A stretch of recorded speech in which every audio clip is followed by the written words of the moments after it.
Hey, everybody, welcome to the brand new MMA Roasted Podcast. It's me, Adam Hunter. I'm here with my man, Tyler Smith. Yo, yo, yo. It's going to be a good show today. We got Dakota Cochrane, who is fresh off his victory over Johnny Hendricks. He fought him, I think, at 30 pounds heavier and knocked out Johnny Hendricks in bare knuckle boxing. We're going to talk to him about that. That is incredible. That's not something that anyone took the fight on 1 day notice and knocked out the former UFC champion, Johnny Hendricks. So we're going to talk to him. And Adam Townsend, who is a guy that he's 20-4, never been stopped. He retired 3 times already, and he's fighting in the Brave organization, which I think is paying really well. We talked about Bubba Jenkins is in Brave, and a lot of guys are going over to Brave. Most of the fights, I think, are in Bahrain or Dubai or Abu Dhabi. Or the Arab money, man. Yeah, there's some right, exactly. So I want to thank our sponsor, Speedweed. Listen, people, marijuana is legal. In California, you could just go to any dispensary if you want. However, why do that when you can have it delivered right to you? You get pizza delivered, you get food delivered, okay? Everyone's busy. I'm busy. You're busy. And dispensaries, you get out, you have to go there and then park and use gas. And then you get there, and they have these hot bud tenders, which is good. But then they're like, hey, try this, try that. It's becoming like a Walmart now. You spend hours waiting all day long. Your entire day is now. And then the cops are waiting outside because they know that you're trying out this marijuana. And then, boom, you get pulled over. And now you got a DUI for $25,000, and your whole career and life is ruined, okay? Why do that? Okay, just get stuff delivered to you. You can get marijuana, you get CBD, you get anything you need, okay? THC sex lube, okay? My wife and I are still not using that because she's breastfeeding, but once she's done breastfeeding, boom, it's on, okay? I am using that like crazy. We're getting high, and I'm having sex. I mean, how much higher can you possibly get? I recommend Speedweed. They're great people. They sponsor fighters. They're good people. And they got CBD oil. If you're not into marijuana, you just want to rub the CBD on you, you're hurt, you're that, you need recovery. CBD is like the best kept secret of the world. And people are finding out about it, and it's helping out a lot. So go to speedweed.com. Follow them at Speedweed. Mention Roasted. You get $10 off, $100 or more. Now, Tyler, first of all, so if you guys don't know Tyler Smith, he's a buddy of mine. I met him through this kid I used to coach named Ryan, a middle school kid that I used to coach, and who's a great guy. He's just a super sweet kid, and now he's in college, and he helps coach, which is weird seeing a kid from 13 to 20, and he's helping me coach. Yeah, and I was going away all the time, and I'm like, I'm coaching this wrestling team, but I'm on the road. I'm trying to juggle 25 things, and I'm like, I need another coach here, man. It's just, we got these kids that want to wrestle, and he's like, I got a friend named Tyler. So in comes Tyler, who at that point, I think it was 2 years ago, you didn't know much. You knew some wrestling, but last year. Primarily a jiu-jitsu guy. And getting to know you, man, you're one of the best people I've ever met. I'm waiting to find out that you have dead bodies in your backyard or something. I already told you they're not in the backyard. Because you're between LA and Vegas. You're so good with coaching. You're a Marine. You're a nice guy. And you're a fighter, and you're a badass. You're a brown belt, right? Brown belt in jiu-jitsu, yeah. Brown belt jiu-jitsu. And you were supposed to have a fight this Saturday. Yeah, tomorrow, Friday. It was supposed to be tomorrow night in San Diego. Friday, San Diego. What happened? What the promoter told us was that my opponent's coach looked me up and then called and pulled him out of the fight. All right, so let's talk details. about this. So so your first fight didn't go well. We talked about that. It was an 8-second knockout. Six. Sorry, you even go lower.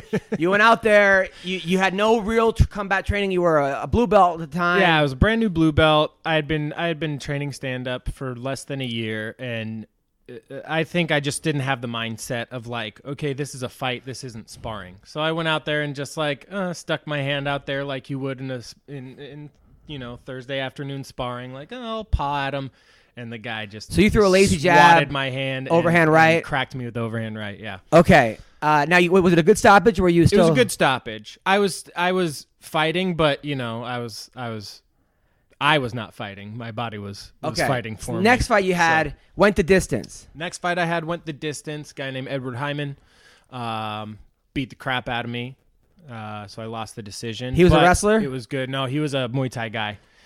He was a pure Muay Thai guy. So he was slamming me with knees to the body and probably threw 25 head kicks that I blocked, but my elbow was No, it's funny though. It's funny though because like I'm always motivating the wrestling kids. I'm like, guys, this guy's a pro fighter. He has a 0 in his record. I don't say the 0 is the win, but you're always laughing at that. You all right? So this one. I love it. So now you were retired. You said I'm done. Yeah, I was never doing it to like be in the UFC. It was like in the back of my head, like, oh, maybe I could make this a career, but.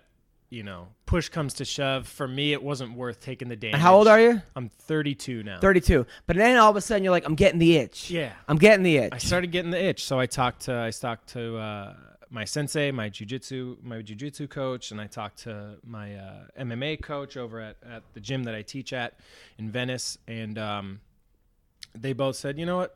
Like, fuck it. If you I noticed your ears popping up a little bit. Yeah. Okay. Started getting collied on the one that I thought was done already. Cauliflower ear has cauliflower ear now. My collie has collie. Disgusting. So, all right, now you got the itch. So now what do you walk around at? I usually walk around about 180. So and this fight was going to be at. Originally, it was scheduled for 170. That guy pulled out, so they found a replacement at 175 catch weight. And then this guy just yesterday pulled out. So now you got 2 guys pull out. Yeah. Okay. So I've had two pullouts. So is this fight going to happen? No, this one isn't. We told them if we can find another guy at 175, I'll But isn't that dangerous? And they couldn't. So not on them. This is just how the this is game amateur. Is it's amateur. Yeah, it's amateur. I'm not. Is with headgear? No headgear. So it's little gloves and shin guards. Little glove. Now, how much hard sparring did you do for this one? Not too much really hard sparring. We probably had a good 3 hard sparring sessions. Most of it was we put the little gloves on and just do timing, like timing drills, getting the heart rate up, a lot of wrestling, a lot of cage work, because that's my game. But you cut 15 pounds for this. I cut about 10. Yeah, I would have had to drop the last couple pounds tomorrow. All right. So okay. But it wasn't a bad cut. I was still eating Halloween candy. And you weren't angry. No. I could tell like you weren't. I can tell like when I used to cut weight, like I would cut it horrible in college wrestling. I would cut 18 pounds in a week. By my Monday. See, I have done that. I did that for my last fight. I did 20 pounds in a week, and it was just it. You're I miserable. Hated myself. People.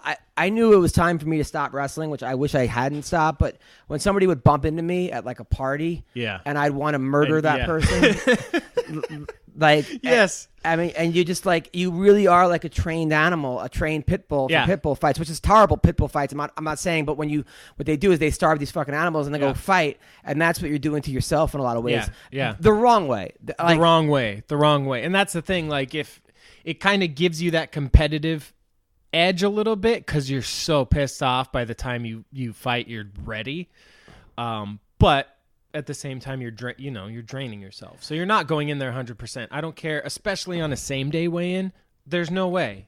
No, you're not rehydrated enough. Your body is not ready to be fighting 12 hours after even a 3-pound water loss. No, I wanted to murder people, and then I was like, but now as a coach, kids ask me all the time, hey, should I cut weight? No. I go, you're eating healthy, especially middle school kids. Now, we have a coach that we go up against that has their kids cut weight in middle school. And I'm like, what? And then the kids, by the time they get to high school, don't want to wrestle anymore. Yeah. Of course, because your kids are 10, 11, and 12. Oh, I just have them run a little bit. No.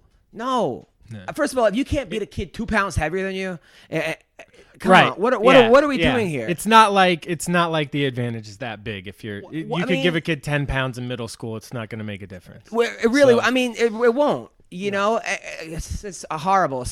And now that school, I'm not going to name it, is now poaching our coaches. They're going up to, they're trying to take, they offered one of our coaches like 10 times what we're paying them, which I'm not paying them. The school is. I'm like, really? This is what Are you serious? Yeah, Aldo. Oh my God. They're trying to take Aldo. They tried to take They had him come in for a meeting. Hilarious. I'm like, what? Really? You can't in the middle of the season. I could see off season if you're going to offer. Yeah, sure. You can't take a coach. I mean, he knows what we're teaching them. And then I don't even care because wrestling is one of those sports where it's not like, I don't know. I think MMA, MMA, there's options. And I think that wrestling, you're either going to get singled, doubled, snap down, And that's and it. unless Like, a kid that's has it. a super tricky move, like he's the king of the spladle, Right. and you're teaching him how to get out of that spladle, you're not really giving the kids like. One coach can go somewhere else, and I assume we're all pretty much teaching the same moves. Is what I'm trying to say. It's not like Cowboy Cerrone, who fought last week, was pissed because he's like, well, Mike Perry, they're teaching them what I'm gonna do, and he still won. Right. But I could see why. He's okay. Well, he has this combination, and then he goes for that, and then he goes for that. Right. And I could see why that would be annoying. Yeah, but that's a complete like taking a fighter to a camp that one fighter was already at. Yeah. Is not even the same as bringing a different coach. Like, right. What's he gonna do? Go out there? This is what we were telling him. And right. And that's the thing with he's just gonna wrestling. teach him wrestling. And then also it's one of those things where wrestling, like even my senior year, like everyone knew, like I was gonna go for that outside single. I hit it Right. but you're not gonna stop it. I mean, Yeah. but for the most part, If you get your wrestling up to that level, then it doesn't matter. Doesn't matter. Jordan Burroughs. Yeah. Blast up. What's he going to do? He's going to blast W. Yeah, He's Jordan gonna Burroughs put his head in your isn't chest. all of a sudden becoming he's going to stop shooting takedowns at a certain level. So yeah, 100%. One of my favorite moments ever, Tyler, was when we were coaching, and we have a kid from Chechnya who I love the kid. He's one of my favorite kids I've ever met in my life, and I got nothing but respect for this kid. But we were he was reffing. He was in a match, and I was yelling at the ref. I thought we had a biased ref. Basically, there was a kid that kept pulling our kid's headgear down, and the ref was never calling it. And then he was calling stalling points on our kid because our kid kept looking at the clock. Granted, our kid should not have been looking at the clock, but that's not stalling. That's not stalling unless you're stalling. Looking at the clock is not stalling. Looking at the clock and moving forward. Yeah, right. So the ref was yelling at our kid who didn't speak English, and you ran onto the middle of the mat and go, he doesn't fucking speak English. And I was like, and I had to like hold you back. But at the same time, I was so proud that you're my coach and I work with you. I'm like, this is my guy. Man. Yeah, no, it's great. No, it's great. I'll get thrown out of a middle school wrestling meet. Oh, it's so funny. I mean, there's literally 3 teams in our league, and like my wife, we were talking the other day to like one of the people in charge. She was like, "Well, we got to check the Constitution and this," and we're like, "I can't believe there's a Constitution for middle school wrestling." Like, I know it's really ridiculous. It really is like best in show. It's where we are too. Yeah, right. You have to remember the schools that we're wrestling against. That's also the thing is that people don't realize that wrestling is so big in like Iowa, Ohio, certain parts of the world, but in Southern California, a lot of schools don't have wrestling. No. In fact, we have 2 kids on our team this year one of the Chechnya kid, another kid that I let practice with us, and they can't wrestle in our tournament, which sucks, but they're going to wrestle matches if we don't count the points because their schools don't have wrestling. Right. I mean, you'd be hard to find a school in Fresno, in that middle of California, that doesn't have a wrestling team. But for some reason, Southern California, and it's such a stupid thing because it is literally the cheapest sport you could find. You need a mat, and that's it. That's it. Some You don't shoes. need football pads or a lacrosse pad team or hockey. I mean, there's teams that have a water polo team, not a wrestling team. You got to build a pool for that. It's just it's insane. But so let's talk about you. So the last time you were on the show, we were trying to get you set up with Jessica I. That was your girl.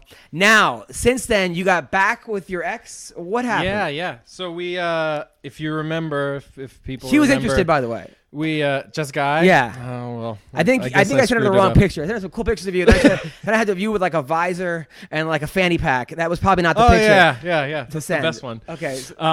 No, we actually, I'll comment on a story every now and then. She like writes me back, so Okay. we know who we are. Right. But yeah, I went to that wedding in Italy. Right. With who Your ex-girlfriend my said, ex said, "Hey, I need a wedding date. I'm Right. going to call you." Needed a wedding date. She's gonna call me, or she called me. Initially, I said no, but her parents wanted me to go with her to protect her and stuff. They didn't. Wow. They didn't want like a. Yeah, I can see that. You're a What was it, Marine. Liam Neeson fighting. movie? Yeah. Taken. They didn't want a Taken situation, so I ended up going with her, and it was a 10-day trip. We did Italy for the wedding, and then we went to visit her family in Sweden. 9 days was fighting and arguing, and we were pissed off at each other, hated each other's in guts. Italy. In Italy. Couldn't it would be good for the first couple hours of the day, and by like noon, we're just like. And what are you fighting over? Nothing. Just having to be around each other. Right. But she invited you. Exactly. And her parents paid the flight? Yeah, they paid. Okay. They did, which was awesome. Thank you, Richard and Allison. But yeah, I think we both knew it was just like we were both being a little stubborn. Because you had how long did you go out for? We were dating for about a year. Okay. And then we had been broken up for. Although my wife's in the room right now, I know that she's going, if my parents paid to send my ex, like I would never, I already know the conversation we're going to have in 2 hours. All right, but go on. So, so we fought and bickered, and it was just like, I think we were both in a place where we thought we were having like the only we were having those kinds of issues, and nobody has ever gone through this before, and we were both calling our parents and calling our friends, and they were all like, that's how couples are, like, okay, that sounds pretty normal, so get over it and just get back together already.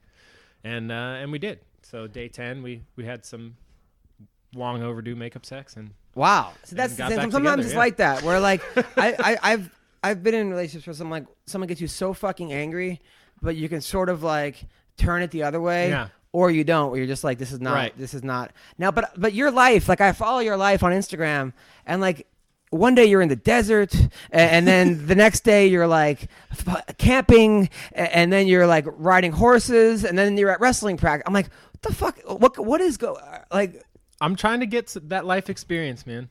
It's for me, like I spent a lot of time, especially like being in the military, and then I worked odd jobs, restaurants and construction, and just like, okay, I'm going to work really hard and save money. And I realized I didn't have a life. Like I was missing jujitsu to work. I'm like, the reason I'm working is so that I can have money to pay for jujitsu, not the other way around. Right. I'd rather be broke and be able to go out and have these experiences than just make a bunch of money. So I just decided to do that. Right. So it's like, I'm going to go camping as much as possible, get out of LA as much as possible, because this place is of course. No, hellhole. No, you're definitely like, you're definitely one of those guys that I'm like, man, this dude, you like, I remember talking to you, I was talking about, there was some guy that I said that we were talking about somebody, I forgot who it was, and he was like, yeah, he was living the rat race and doing this and doing that, and then he just realized he wasn't happy. Just be careful, he might bite you. He wasn't happy, and then he just gave it all up, and he's just training and doing jiu-jitsu or doing this, and you're like, man, I kind of went through the same thing where like, and I was telling my friend Brian that. My friend Brian was like, he's training for a wrestling tournament. He's 40 years old, training for a wrestling tournament. He's a comedian. Awesome. And he's like, man, I can't help but think about how many wrong turns I made in my life. He's like, I'm not working that much, and I'm doing this and that. My friends are rich. I'm like, Brian, look, man, a lot of those guys out there that you assume because they have money, they're on their second divorce, third divorce. Right. It's like a lot of times people, they have a deadline for everything. Mm-hmm. And if you're young and listening to this, okay, I was like that. I was in college one day, and I was looking around, and I was at a frat party, and I was thinking to myself, man, I'm in a race that I don't want to be in right now.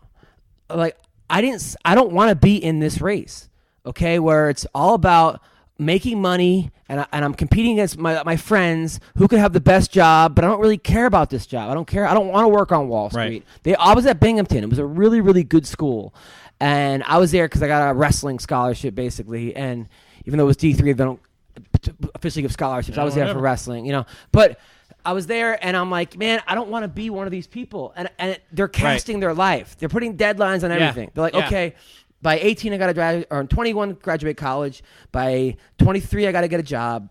By 27, I got to get married. By 30, I got to have a family. Whose rules are those? Those aren't your rules. Those are the rules that we grew up hearing. This is when you should do this, and this is how you do it, and this is how you live your life as a modern day, whatever. And it's just like, and now, what if I don't want to do that? And now I'm looking at I'm looking at these people. They're out of shape. They're on their second or third marriage. Their highlight of their fucking week is fantasy football. Uh-huh. Okay, they're going to a bar every Sunday with their friends because this is what they were told to do. Right. And I go, Brian, they're looking at your life going, you're doing comedy. Yeah. Okay, you're making people happy. You're training for a wrestling tournament at 40, which is something you want to do. Right. Okay, these guys couldn't even attempt to do that if they fucking want to. I'm like, don't just because there's a value on it, a money because they're doing better monetarily. Really doesn't mean that fucking much in the end because what are we making money for? Yeah, we're making money. We're making money because we want to be quote unquote happy. Okay, well. Don't settle is what I'm trying to tell you guys listening. Don't get married because you feel like you have to get married because you're gonna get fucking divorced. And then you're gonna have a kid that fucking doesn't like you, and then he's gonna grow up in a fucked up relationship. Like, he's gonna start fighting MMA. I was 40 years old when I got married. You know, a lot of my friends are. I mean, and I was ready to get married. Right. I wasn't ready 5 years ago when I was on a cruise ship last week. 5 years ago, I was walking on cruise ships. You know, look at that. I wasn't ready. But now I'm on a cruise ship reading books. You know, and my family show's a lot fucking better than it was because I didn't have and I'm not saying look at me as I'm not trying to be a martyr or say that I'm better than anybody. I'm just saying that don't go into someone else's fucking board game. Okay. Yes. Somebody else's. If that's what they want to do, great. But a lot of my friends that I went to college with. Went into Wall Street because that's what their parents wanted them to do, and their parents told them to do. And you better do this, you better do that, you better do that, better that. And you're just like, whose life is that? Yeah. Whose life is that? So I look at someone like you, Tyler, and I'm like, there's a guy. You coach kids, you coach jujitsu, you love your life. You're living it to the fullest, man. And I respect that. You're fighting. Yeah. I don't know who you're fighting, or no one wants to fight you, but you are. And look, first of all, look. By the way, if your coach takes you out of a fight where the guy's 0-2, maybe you shouldn't be fighting. So according to Camo, here's the problem. There's Camo, which is like the governing body for the amateur MMA in California. I don't have a record with them. My first fight was in Reno, so it was just there's no record for that. And then my second one was at Gladiator Challenge at Saboba. I don't even think the commission was there that day. Okay. So technically I don't have a record. Right. But I've been registered with Camo since 2010. So they probably look at that, find something on social media that's like, oh, this guy's been registered for 8 years, 9 years, and he's been training that whole time. Like, fuck that. No, I get it, but... No, how many pros are you training with? At the moment, none. We don't have any pros at our gym. No, why not go to Black House or a syndicate, one of those places? I could. I mean, we have connections at other gyms. Fight Science with Ian. Yeah, we have like those guys. But why not test your skills to see how you do? Because I would assume I would love to. I mean, I was trying to set up sparring sessions and stuff. It just, timing didn't work out, and those guys I look at you. You punch really hard, you kick really good. I'm watching the videos. I'm like, your wrestling's good, your jiu-jitsu is amazing. Now, how hard was it because I know that you're a brown belt in gi. Mm-hmm. How hard was it to make the transition to no gi? It's not hard at all. I mean, I don't. The people that say that the gi has no use in real life situation or even in MMA are crazy, because what it does, it slows everything down. So you have to be technical. You have to be technical to get out of positions. Now, when you throw or take the gi off, it takes away some of those grips, but you still have the control. If you understand, like, okay, I can't grab a sleeve or a collar, I have to get a collar tie and grab his wrist. It's the same thing. Right. Or use body locks. And now I'm slippery. So all that technical stuff that I would have been able to take my time and slowly get out of stuff, boom, it's done. So if you have a decent top game in the gi, you're going to dominate in those. Now, how has your wrestling improved? Even just from, because it's funny because, like, I put up these middle school videos and, like, people tell me all the time, like, bro, I watch your videos before jiu-jitsu. I've had pro fighters say I watch your videos. And I'm like, really? That was not the intent at all. But then I think, you know what? That makes a lot of sense, because a lot of times people hop into MMA classes or jiu-jitsu class with zero wrestling experience. Yeah. And I'm teaching at a very fundamental. I mean, I'm talking about wrestling 101. Yeah. But I think that people skip that. They do. I mean, coming from a pure jiu-jitsu background, we learn a quote unquote double leg takedown and a single leg takedown. until I started really like actually watching wrestling a couple years ago and helping coach, I realized I was doing everything wrong. I was coming in straight up. I was shooting from too far out. I wasn't using snap downs. I wasn't using tie up, none of that stuff. It was just throw a jab and launch into their legs and hope you make it. Instead of actually changing levels and using head, like, and I honestly think that basics. like I and the basics win, and I think same with jiu-jitsu. I mean, look, I'm all for 10th Planet, and I'm all for like a guy like I think Gary Tonan's gonna fucking murder people. Oh my god! But 9 out of 10 times when I watch a submission, it's a rear naked choke. Yeah, it's an arm bar or it's a triangle. Yeah, I mean, once in a while you'll see basics. a guy pull off a go-go plata or something that's you're like, holy shit. But a lot of times it just seems basics win matches. I tell my students, especially white belt students, brand new, under 6 months, I try to reinforce that I use all the same stuff that you're going to learn in the next 6 months. Yeah. Those are the only submissions I use. The difference is I just know when and how to use them. Right. That's what jiu-jitsu is. It's the same moves. You're learning everything you're going to need to know in the first year. And then the next lifetime is learning how to perfect it and use it against different body types. That's what I do think. I wish jiu-jitsu classes. I'm going to go back to classes. Is that I wish jiu-jitsu classes would teach more, because how wrestling we go over singles every fucking day, and then doubles every day, right. And then sometimes not so that the kids don't get so bored, I'll throw in here's a crazy move and then of course they want to do that every time. But I wish jiu-jitsu sometimes would just go over, all right, arm bars every day, triangles every day, and then slowly get into some vaporizers. There should be, so like we have at my academy, Revolution Martial Arts in Culver City. We have 6 o'clock is fundamentals, 7:15 is advanced. So fundamentals class is always going to be close guard, collar choke, arm bar, triangle, kimura. Yeah, that's what I need. Mount, collar choke, because I just feel like for me, like especially with my schedule, because I'm being on the road all the time, and I would hop into like, all right, here's a 9-point sweep from the, and I'm like, this is great, but like, anyway, we could just go over arm triangles for the next 6 hours, exactly. And like, oh, don't worry, they're like, you'll get that. I'm like, yeah, but I know maybe I'll pick it up. Maybe I'll pick it up in the 9-point sweep, the arm triangle, but let's just go right to the arm triangle, and I don't know. I mean, some people. I mean, maybe I'm not running a jiu-jitsu gym, and so maybe I don't know what I'm talking about. But I just know with wrestling, I feel like that's why it's sometimes people have such a hard time with wrestlers, and that is because they just go over the same shit. It's second nature. Yeah, right. It's second nature. They know once they see that knee coming down, I'm gonna sprawl. Yeah. I'm not going to wait for your head to be in on me and then like, oh, shit, you're trying to take me down. Let me sprawl. It's automatic. Oh, and I also think that jiu-jitsu classes should teach takedowns, because a lot of times, hey, what's going on? What? Is this Adam? What up, bro? Adam, how are you? On the MMA Roasted Podcast. It's me and Tyler Smith. How's it going, buddy? What's up, man? How are y'all doing today? We're doing good, man. I like that accent. Tennessee, right?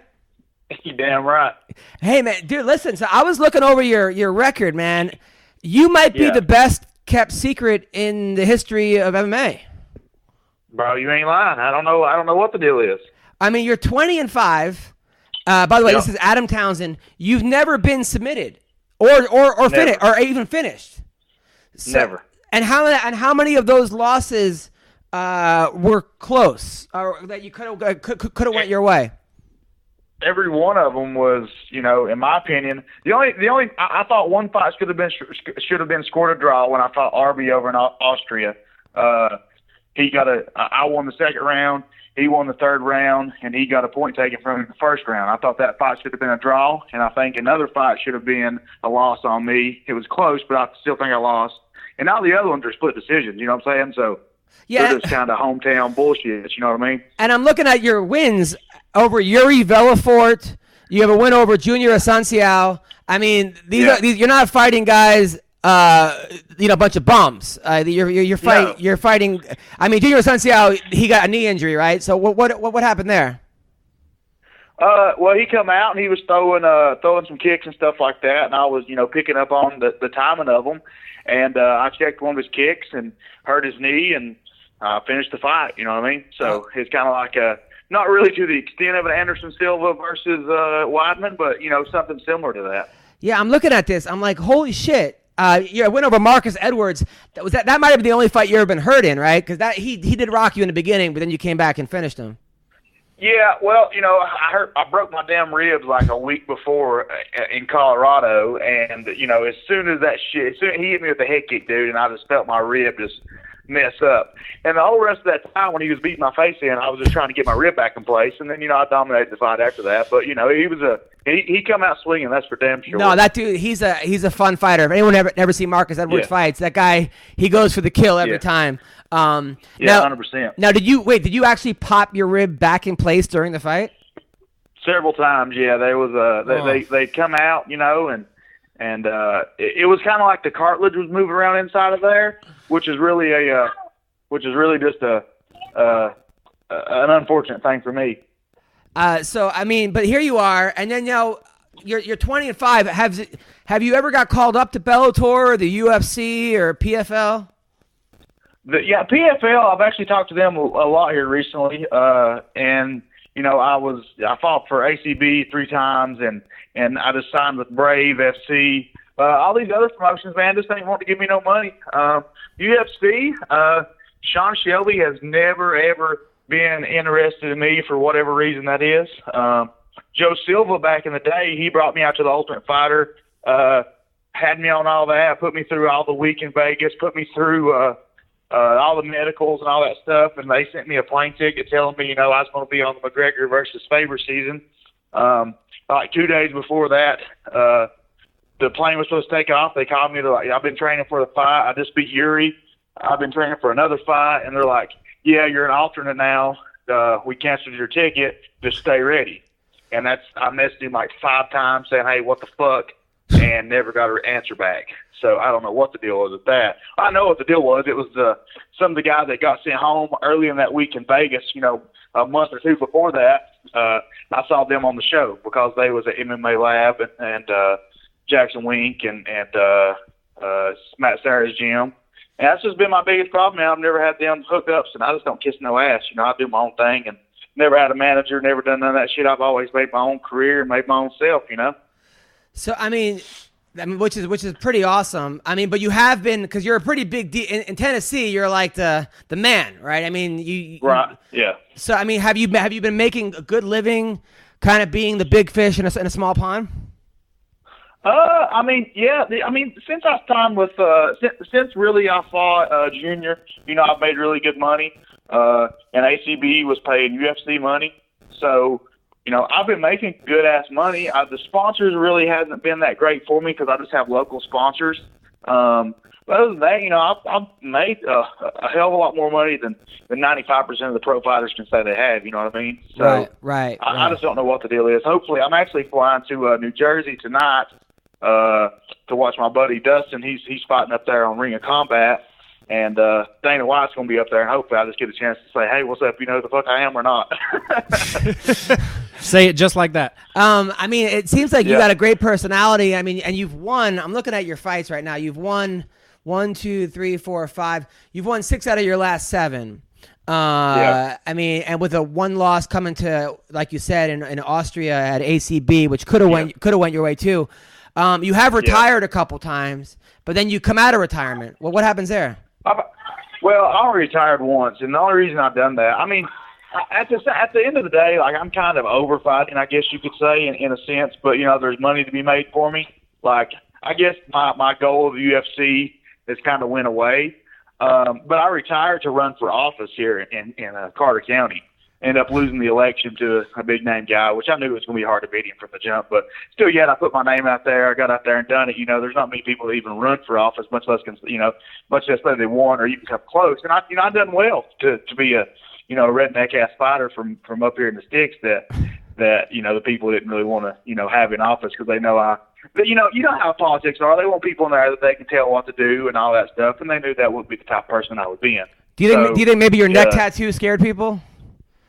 Yeah, I think tattoos and just me being young and stuff like that. It is what it is. They're looking for some 50-year-old dude out there or a 40-year-old dude out there to listen to everything they say and go along with the program and go along with the flow.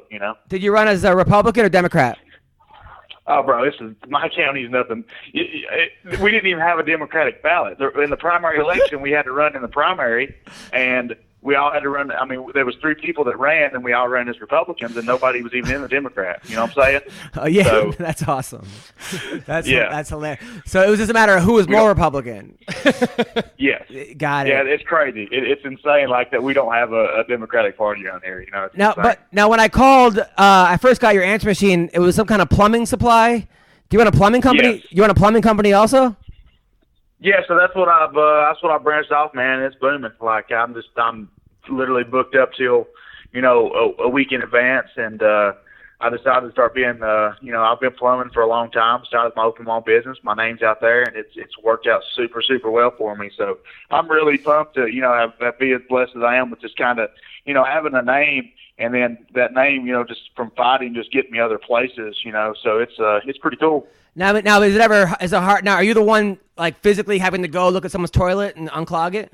Oh yeah, 100%. Yeah, that's me. I mean, I'm going out and working every day. You know what I'm saying? Like this is, it's crazy because when I was growing up, dude, I thought I was gonna be some kind of doctor, lawyer, or some bullshit like that. And then like as I started doing construction work and things like that, I was like, I like being outside. I like doing hands-on work. Like that's how my mind works. I can't be one of these people.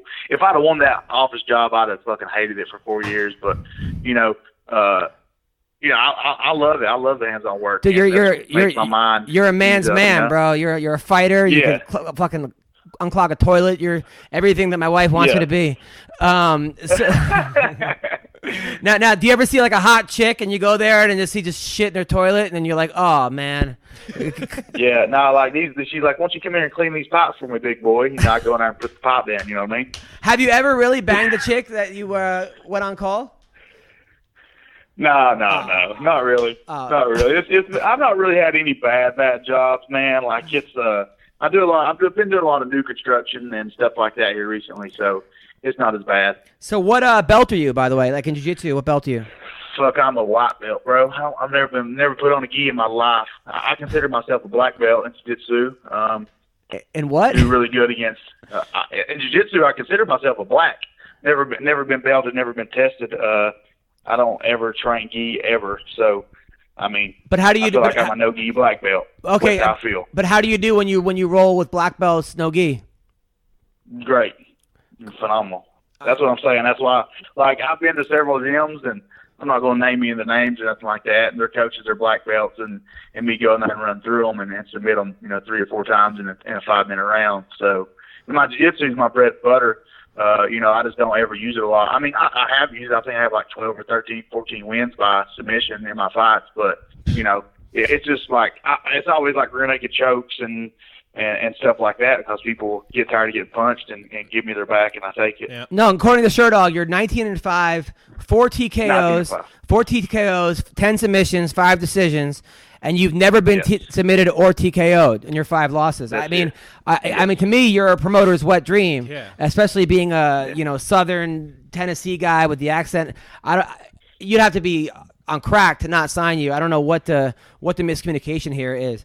Dude, I don't know either, bro. Like, I have no idea what's wrong with the UFC. Like, everybody said that forever and ever and ever. And like I said, man, I think it's more just politics. Like me just not being from that big name gym. I think that's mainly it. And now, have you ever tried to go to an Alliance or Jackson's or AKA? Have you ever trained with those guys? Yeah, so I went in my last fight a little bit and trained some down in it used to be the Black Zillions. And then before that, when I fought Marcus and I fought somebody else before that too, I trained up there in Denver at Team Muscle Farm back when Matt Brown and TJ Dillashaw and I stayed with Neil Magny and Brandon Thatch and all those dudes. And how did you do when you went up against those guys in sparring and stuff? I thought I'd done really good, man. I wasn't trying to be a dick, so I would really wish I could have tested myself a little bit more against those guys. After you become comfortable with your sparring partners, y'all can turn it up on each other and really trying to go with each other. But I laid back a lot more than I probably should have in training. But I think I could have turned it up and competed right along with those guys. I was kind of, I was being respectful, I guess, just trying not to get my ass kicked up there, I guess, more than anything. And how old are you now? I'll be fucking 30 in into this month. You're still very young, man. Still very young. Now, and I feel it. I feel young. And then what's your background as far as wrestling or Muay Thai or boxing?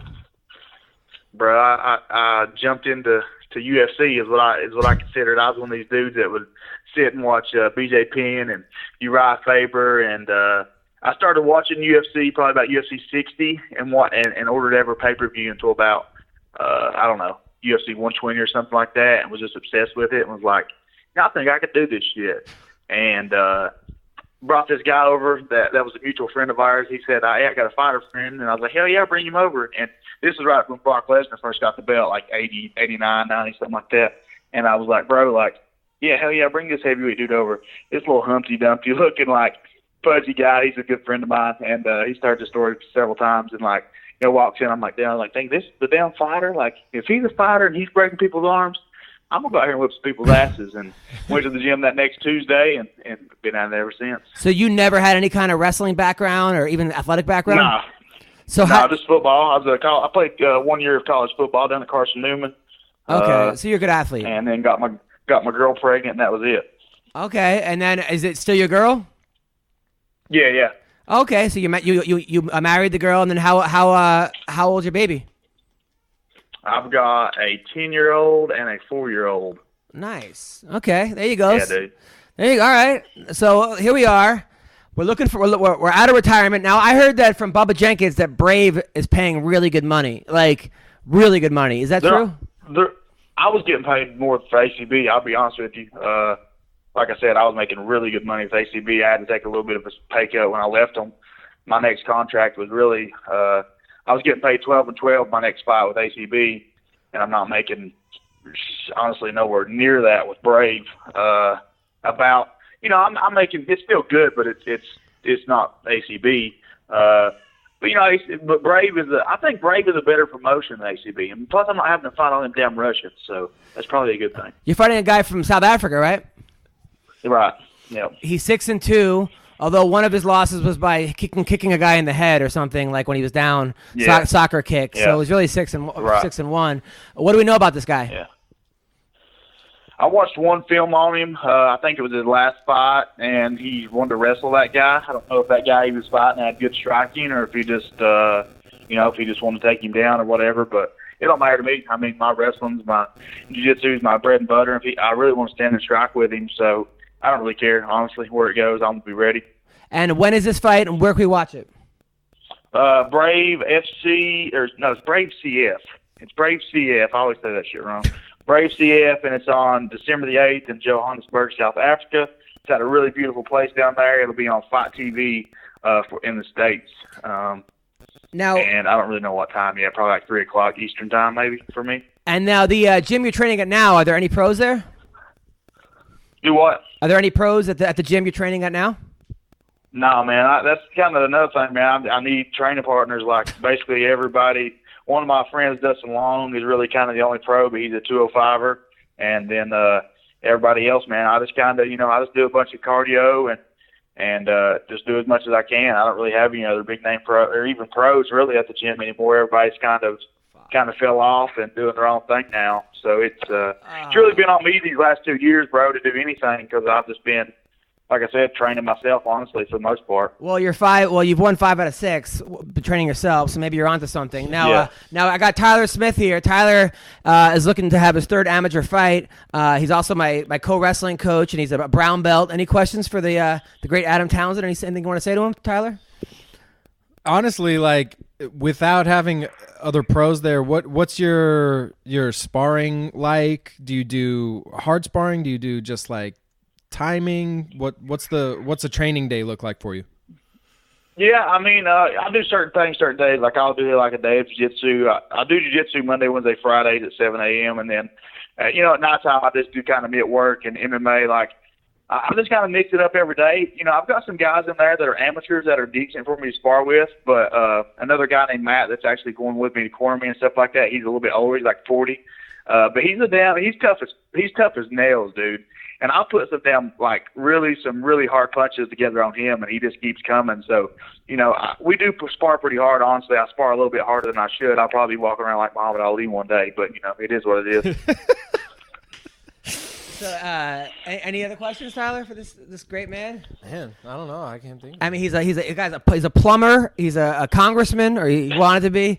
He's a fighter. Yeah. What was the office? What were you running for? It was called the Register of Deeds office. It was kind of like getting your foot in the door in the political field office is kind of what that one is. It paid $80,000 a year. Was the main incentive for me to get that job. It's a shit ton of money. Going from making about $15,000 a year to making about 80 is crazy. Nah, I didn't make that little, but it's been a crazy difference for me. As far as all that goes, and but. I was looking to be the mayor of this place one day, maybe mayor of Carter County, but I doubt I'll ever run for any of this bullshit again, really, because this is so stupid, bro. People are so fake and ignorant. It's crazy. Yeah, welcome to the real world. Welcome to politics. Now, right. Now I saw that you had a Muay Thai fight, but I didn't see how it went. I just saw. I looked online and it said you were training for a Muay Thai. How did that go? I knocked him out in the first round. They ended it pretty quickly. I hit him with a flying knee, and then a flying knee, and then a spinning back kick, and then a couple of elbows to the face, and he was on Queer Street, and they stopped the fight pretty quickly. No, who was this guy, and how did this happen? So my buddy does shows or whatever, and it's been so long since I've even fought in the United States, much less in my hometown, and I was selling 200-300 tickets to local events. And, I just had some off time and wanted to stay active. And he's like, he needs some help selling some tickets and stuff like that. I was like, dude, I'll do something. Plus, I'm 2-0 as a pro boxer as well. That's something I'm still looking to really do more of is professional boxing. So he asked me to fight, and I was like, shit, yeah, man, let's get me one together. And they found somebody to fight me. And I don't think the kid knew who I was. They brought this kid to fight me, and I don't even know his record or what he was or anything else. And I was like, and I'll be honest, it's kind of like a win for me type of thing. I mean, I knew I was going to beat him. It wasn't like it was going to be like a knockdown, drag out, like professional Muay Thai fight. It was just kind of me to go out there and shine. And this kid, he finally, I guess, kind of looked me up and kind of realized who I was that day, dude. He was like one of these guys that was always around me, being really nice to me and stuff. I guess I wouldn't whoop his ass, real bad or whatever. Wow. It was pretty funny. So he knew he was walking crazy, into a nightmare. Man. Wow, that's crazy. Yeah. Well, listen. Okay, if anybody wants to sponsor Adam Townsend, any of our listeners want to sponsor Adam Townsend for his next fight in Brave, how do they get in contact with you?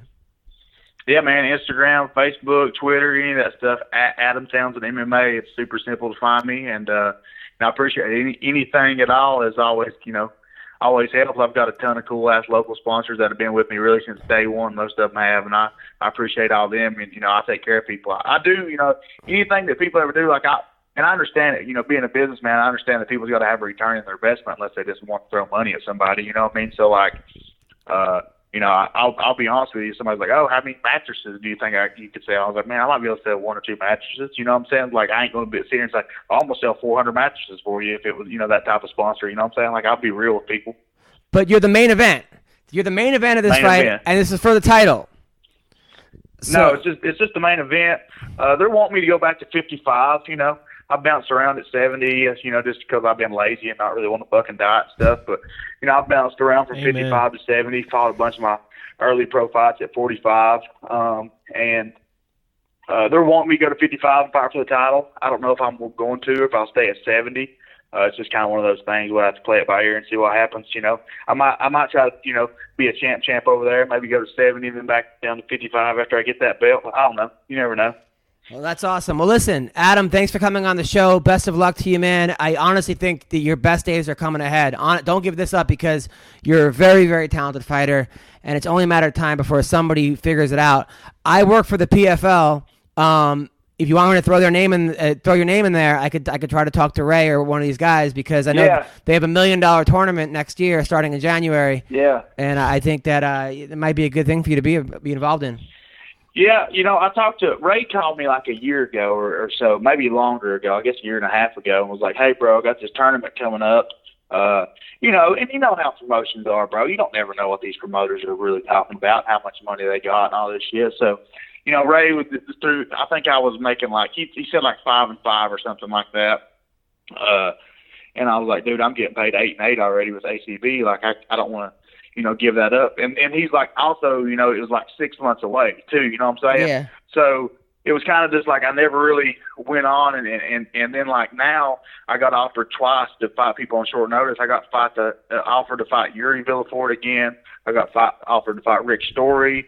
And they was paying like 10 and 10 or 15 and 15 or something like that, I think, for the Rick Story fight. So, they're paying good now. It'd definitely be something I want to be a part of, but it's just, getting the timing and getting everything right. You know what I mean? Yeah. Well, next year's a whole new tournament, so Yeah. Let's do it. Sure. Well, thanks for being on the show, man, and keep up the great work.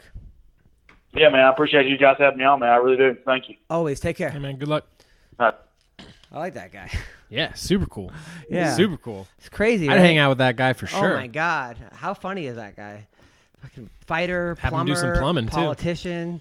Like, just overall badass. And you look at his, he could easily be 24-1 based on, I'd have to go watch his fights. Right. He said, or even 24-0. He said one of them should have been a draw. Every fight he lost was a split decision. So yeah, that's wild. And never been TKO'd. Never, but yeah, it's crazy. TKO. And Never Yuri been submitted. Villafort, the guys he beat are good guys. Mhm. It's not like he's fighting.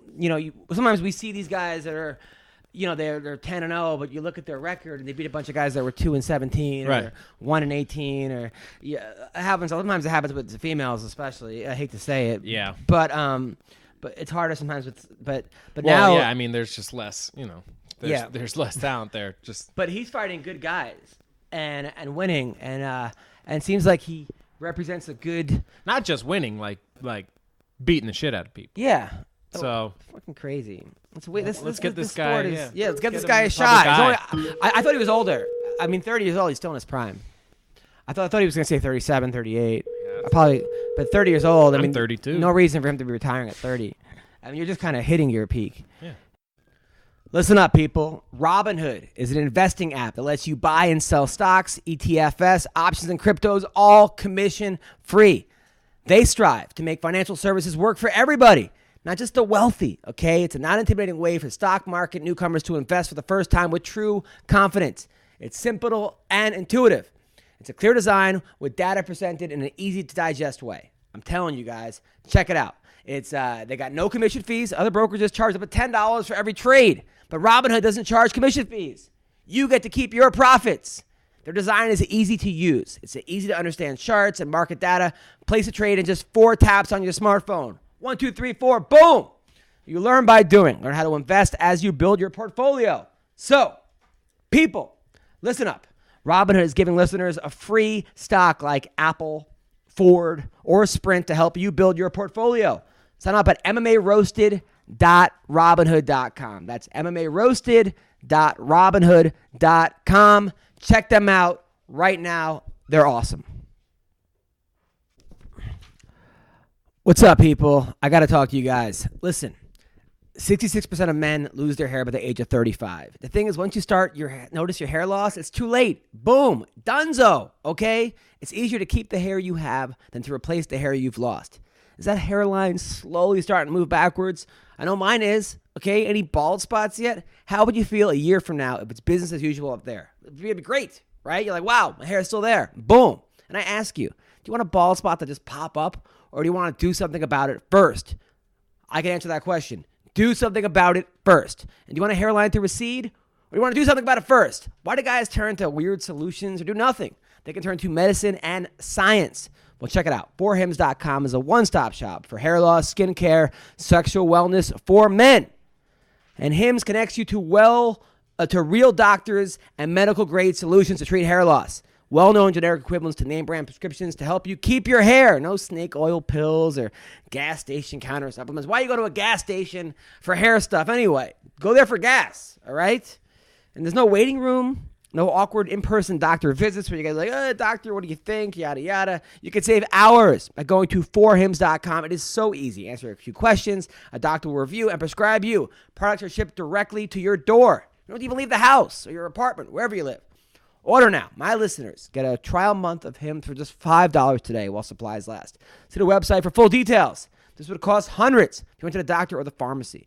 Go to forhims.com/roasted. That's forhims.com/roasted. forhims.com/roasted. Hello? Is this Dakota Cochrane? Yes, it is. Is it Cochrane or Cochrane? I never know what it is. What? No, Cochrane. Cochrane, there we go. Dakota, how are you, man? You're on the MMA Roasted Podcast. It's me and Tyler Smith. First of all, I want to say congratulations on your win over former UFC champion Johnny Hendricks. Not only a win, you knocked him out in bare-knuckle boxing. That was crazy. Thanks, man. I appreciate it.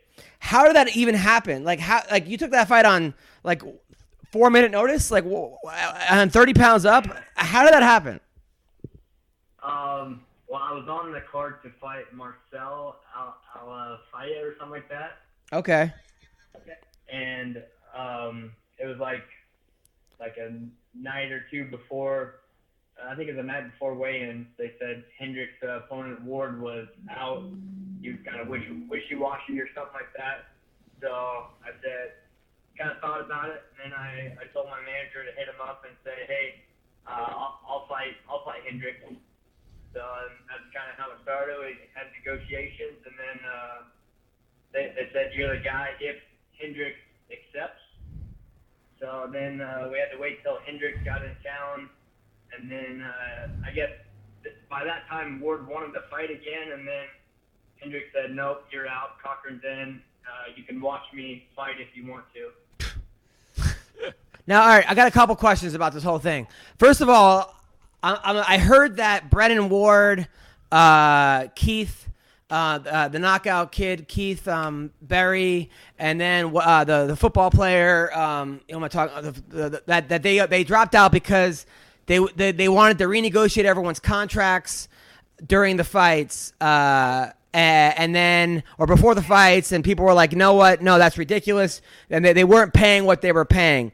What is your experience with this whole thing, and what's the truth? Yeah, I was super nervous about the whole show too, because people talking and I was worried shit. But it was kind of nice. I talked to Boss Rudin whenever I got there, and he kind of explained the whole story to me. So basically, Paul Tyler, the previous matchmaker, promised a shitload of money, wrote up contracts for a lot of money, and then when Boss Rudin became the president, he noticed how much they were getting contracts, and he's like, if I'm going to be president, we got to renegotiate these contracts. It's too high money, too ridiculous of money. So it was Boss said it was pretty much his fault that shit happened, but they wouldn't have been able to do any more shows if they would have had those contracts at the high of money or something like that. Okay, that makes sense. So Boz kind of did say that, hey, this is on me, but I'm going to save, but I'm going to save the league. Yeah, it was my fault. Okay, that's pretty cool. You never actually hear that. Yeah. So somebody say, hey, this is my fault. Okay, so then now your contract was the same. Did it get renegotiated, or your contract was the same? Still there? Yeah. Can you hear me? So now, as far as your contract, was it the same as it was before, or did your contract get renegotiated too? Yeah, my contract was the same. Of course, I wasn't making as much money as those big guys, so it wasn't as big of a deal for my contract. Now, because I had heard that they were offering guys like $250,000 to fight and $250,000 to win. Was that kind of along the lines of what these guys were being paid before or offered? That's my guess. Yeah, I did hear a rumor of Hendricks getting $250,000 and $250,000, but obviously I think that was before before Boss came in. I don't know if they changed that or not, but yeah, Boss said out of 2 fights, the purse was like $1.2 million or something like that. Okay, so that makes sense, and that now all this kind of makes sense, and I can see it now. Now you're fighting Johnny Hendricks, you obviously know how hard that guy hits with gloves on. I mean, he's knocked guys out just cold. Are you nervous about that? Are you kind of yeah? I mean, going into that fight, what are you thinking about fighting Johnny Hendricks? I was excited. But the thing I was most nervous about was just bare knuckle boxing, period. Because I've never done it, so I didn't know what it was like to get hit bare knuckle, and obviously getting hit by Johnny Hendricks bare knuckle wouldn't probably feel good. So, but I don't know. I've always been one to, if I accept the fight, I have a feeling that I can win that fight. Now, did he ever connect you cold? I mean, did he ever hurt you or rock you at all in that fight?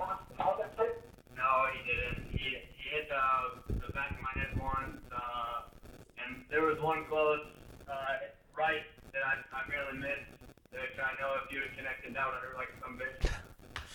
Now, normally you fight at 155.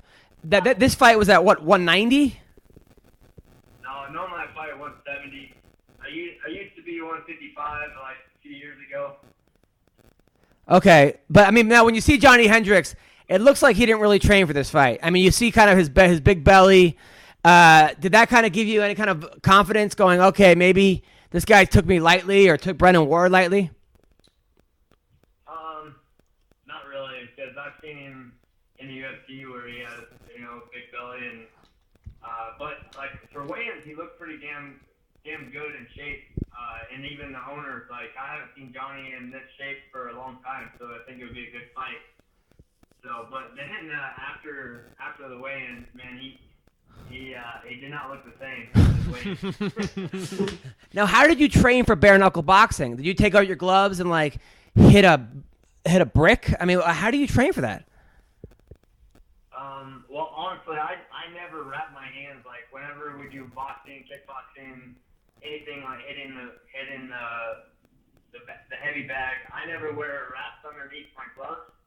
So that's kind of helped me, I guess, over the years.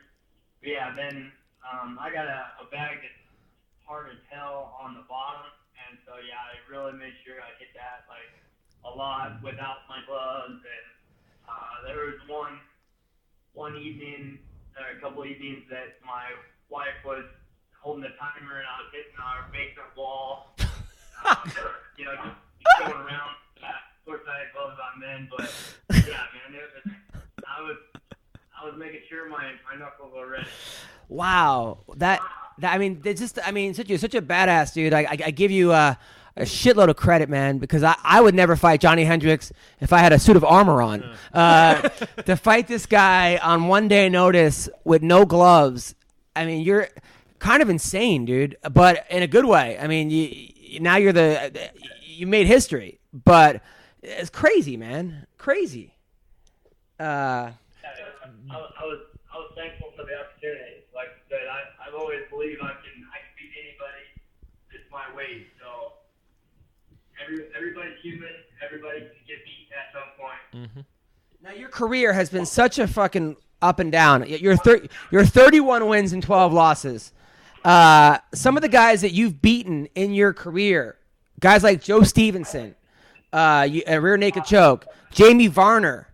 I mean, you've beaten some Marcus Levasseur. You've beaten some really, really good guys. And then there were guys that you lost where I'm like, none of these are bad. You beat Efren Escudero. I mean, you've beaten some of the guy who won the Ultimate Fighter, a former UFC champion. Jamie Varner is an amazing fighter. And then you lose to some guys that I'm like, how did he lose to that guy? I mean, what's going on? Talk to me. Yeah, I would say, like I said, everybody's beatable at some time. But a lot of those losses were due to a bad weight cut. Honestly, like my last loss in MMA, I felt fine, but as soon as I got in there, then I felt like dog shit. I felt like half strength, and couldn't hardly move. Mm-hmm. So that's a extremely shitty feeling when you're not at 100% in a fight. So I've had that happen several times, and that's why I've moved up in weight, because my weight cuts have gotten worse and worse as I've gotten older. So and at 185, I didn't have to cut any weight. Obviously, I felt fucking great, and I think my performance shows that whenever I feel good, I'm dangerous. Yeah, you have wins, like you have wins over Joe. And like, I love Ryan Couture. Ryan Couture is a great fighter, but like, I don't think people are gonna say Ryan Couture is a better fighter than Jamie Varner or Joe Stevenson. But you lose to Ryan Couture but beat Jamie Varner. It's just, was that because of and I love Ryan Couture is an amazing fighter, a great fighter. But you understand what I'm saying, correct? Yeah, and I thought that same exact thing whenever the next day when I seen him, I was like, how did I lose to this guy? But I mean, in the weigh-ins, I literally passed out during our physical. You know how you have to do like your crab walk, you have to do like push-ups, burpees, like while you're super dehydrated. Yeah. I literally passed out, and then I convinced them not to cancel the fight, and I ended up fighting. And that one, I mean, I did get caught in a submission, so that wasn't my weight cut, but I obviously didn't feel the greatest. No, I know. And look, Ryan's a tough guy. Ryan beat my friend Connor Hune. Stop Connor Hune, who's another great fighter. I love Ryan. I'm just saying that, like, it's just crazy. Like, you have 2 wins over Jake Lindsay, the librarian, and then he has a win over Zach Freeman, who has a win over Aaron Pico. I mean, it's just like, it's funny that if you do MMA math, like, you beat some of the best fighters ever. Dude, MMA math doesn't work. It doesn't always work, but it's it's pretty cool though. I mean, you have some really impressive wins. Oh, thank you. I appreciate it. No problem. So what's next? Are we staying with bare knuckle boxing? Are we going back to MMA? What's next for Dakota Cochrane? I think they want me to do some more bare knuckle boxing. So, and I had a good experience with WBK AFS. So, I think I'll stay with him for a while until MMA is a little more enticing.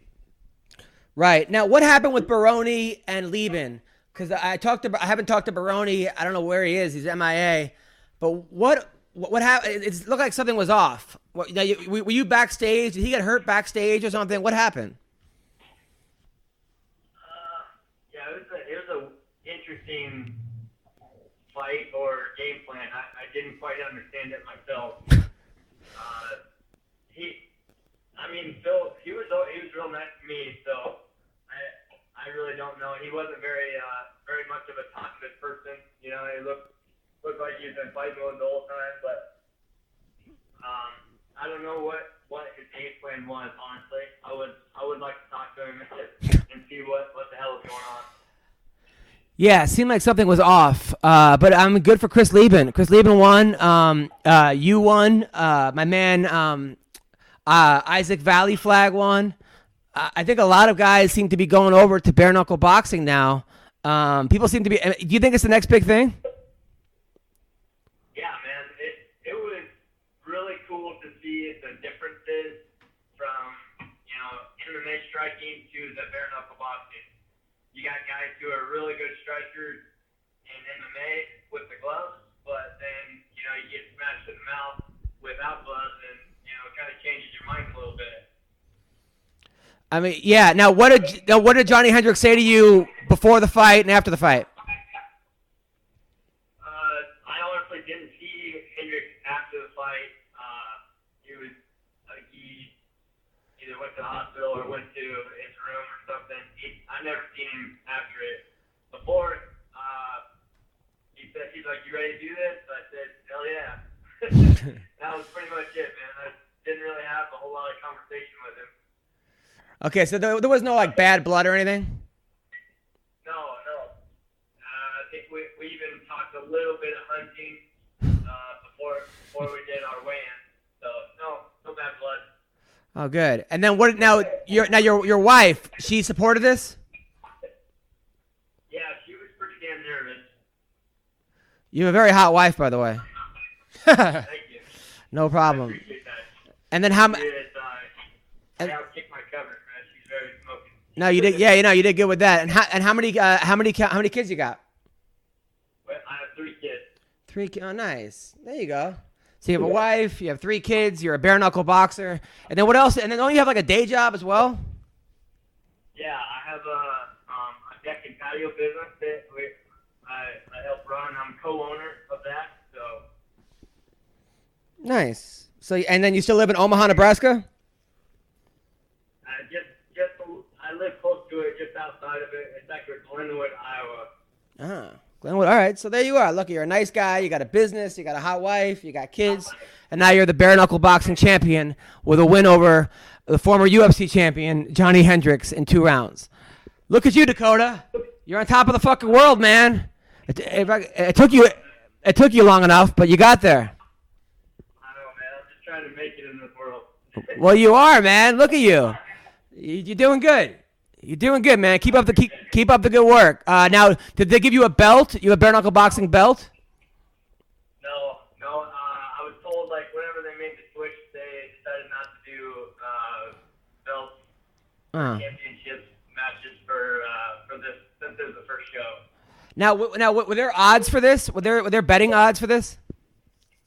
I don't know. I'm not a very big betting man, so I don't ever really check that stuff out. Now, has anybody called you out for the next fight? No, I don't believe so, but I think they were maybe talking about me fighting Ward. Who's Ward? Brennan Ward. Oh, you versus Brennan Ward. Oh, yeah, you versus Brennan Ward. Okay, that's good. That guy hits fucking hard, man. Yeah. Good luck. Good luck. That's what I hear. Yeah. Move your head in that fight. Move your head. Well, listen, Dakota Cochrane, you're a legend, man. Good job. Okay. Keep up the good work, and thanks for being on the podcast, my friend. No, I appreciate it. Thanks for the time. Anytime, man. Take care. You too. All right. That was Dakota Cochrane, fresh off a win over Johnny Hendricks. Damn. It sounds so intense. Would you do that? I don't know, man. I don't think so. I don't think so. You don't need to do that. Just because a cut, like, it's so easy to get cut. Yeah. You know, even if you're punching 50% and you catch a knuckle right under the eye, like, you might as well be getting elbowed. Yeah, fuck You know? that. Fuck that, dude. Although I honestly think we should start bare knuckle MMA and just go to Wyoming and just say, listen. It would be interesting. Joe Rogan talks about it all the time, you know, like. No gloves? No gloves on a basketball court, which, you know, whatever. Yeah. But it really would. I mean, because you can't Why punch as basketball hard. court? Why can't you just be a regular? So you can run around, you know. you're not enclosed, but Oh. I don't agree with that. But Yeah, fuck that. You would just run. yeah, I feel like it would be. Can you just run till the guy gets tired and then It's beat him up? almost like it's yeah, exactly. You just keep running around, test the cardio. It's almost like you could make the argument that it's safer because you can't punch as hard, so there would be less like concussion stuff. But I mean, as we can see, Dakota Cochrane just knocked out Johnny Hendricks, so you still get knocked out. But I feel like He didn't knock him out. I feel like he knocked him can't- down. you can't- He yeah, he stopped TKO'd, him. I guess. Yeah. but you can't throw. You know, like punching somebody in the head with little gloves, you can feel it. You can feel the difference Yeah. between little gloves and boxing gloves. You take those gloves off, and it's like you're getting broken hands for sure. Oh yeah. Well, what's the name? For sure. Tried it and broke his hands real quick. Yeah. Or not quick. Crazy guy. Black guy that Crazy Horse. Oh yeah, Bennett. Charles Yeah. Bennett. I mean, it's crazy. I feel like that's where we're going though. We're going back there. We could. Let's just bring back the Coliseum and have people fight with swords and shields. You know, why not? Crazy. It's crazy. It's crazy. But Dakota, I like that guy. I give that guy a lot of credit. So good. Yeah, for I him, like man. when fighters are honest about who they are and down to earth. Like, look, if I take a fight, it's because I believe I can win. I believe that I can. Not that I'm going to. I'm not going to go out and knock this guy out. But look, I can win this fight just like anybody else. And once again, I wasn't putting down Ryan Couture, so don't tag some ass. Oh no, he's a great fighter. He's a great fighter. I wouldn't fight Ryan Couture. He's a great fighter. I'm just saying that like Joe Stevenson, he's got a win over Joe Stevenson. Yeah. And Joe Stevenson by rear naked, which, of all things. Which might be like, I mean, Joe Stevenson might go down as one of the top, you think, 20 fighters of all time? I mean, maybe you could put him in there in his prime. Argument. Yeah, definitely. Definitely. Which is crazy. Jamie Varner was a you WEC champ, right? Yeah. So these are guys that are good guys that he's taken out. So yeah, exactly. So listen, what do you got coming up, Tyler? Well, I just got a text from my coach. Actually, I might have a fight on January 5th. Yes. So where? That would be. Let's see. It would be Sparstar. If anybody knows about Sparstar, good local amateur promotion out here in Southern California. And if I want to sponsor you, how do I do it? You can hit me up on Instagram at SmitheroBJJ, SMITHEROBJJ. Twitter is Smithero39. And my gym in Venice called Braxton's Combat Sports. You can look them up on Instagram, Braxton's LA. And Revolution Martial Arts in Culver City. If you want to come train some good old fashioned gi jiu-jitsu. I like it. Listen, people, this will be up probably Monday. And then, so coming up, I will be at the South Point Casino November 30th in Las Vegas. And then New Year's week, that New Year's Eve, that whole week, I will be at the Stratosphere in Las Vegas. Hit me up to get on my guest list. And if you shop on Amazon, go to adamhunter.com first, click on the Amazon banner, and then order whatever you want. Thank you, Dakota Cochrane. Thank you, Adam Townsend. Always thanks to Tyler Smith. Take care and have a great upcoming week.